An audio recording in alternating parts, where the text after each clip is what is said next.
is this festival or Feast of Tabernacles? Well, what it is, it's an 8-day long celebration or a feast. And what it means is specifically dwelling places or tents.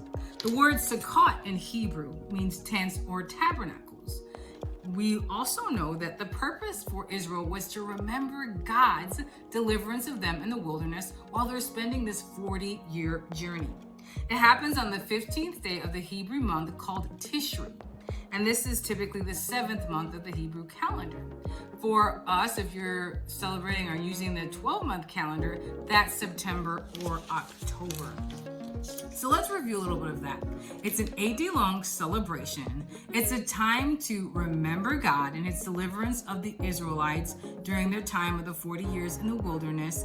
It happens in the 7th month of the Hebrew calendar, which is called Tishri. And for us, that's typically the September or October month if you're following the 12-month calendar. So during this Feast of Tabernacles, the Israelites were to dwell in tabernacles to remember God's deliverance during their time in the wilderness. The tabernacles were known as temporary shelters, and they were made of tree branches. During the first 7 days of the feast, a priest would take a golden pitcher to the pool of Siloam, and he would get water. This was a place to get fresh water for the ancient Jerusalem.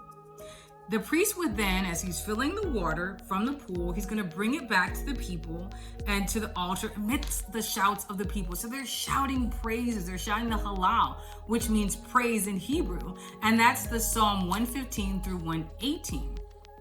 As they're all shouting and praising, the priest then pours the water out on the west side of the altar, and it's believed that this pouring out is to celebrate or remember God providing water miraculously in the wilderness for the Israelite people. So it's a very strong celebration and time of remembrance. On the festival's 8th day, the water is not poured out on the altar or brought before the people in the golden pitchers. Instead, the 8th day is Holy Convocation. It's also a Sabbath for them. Now, Holy Convocation, there's different ways during the festivals, depending on what festival it is, of how that's celebrated. But know that convocation means summoned assembly. So on the 8th day, it's a summoned assembly. And specifically for the Feast of Tabernacles, it was a Sabbath on the beginning and the end, the 8th day of this feast. Now, for the Israelite people, all native-born males, Jews, were obligated to participate in this. Also, it was a time for the Hebrews to bring their tithes and offerings to the temple. Some believe that the celebration is only 7 days and that the 8th day is a separate ceremony, if you will.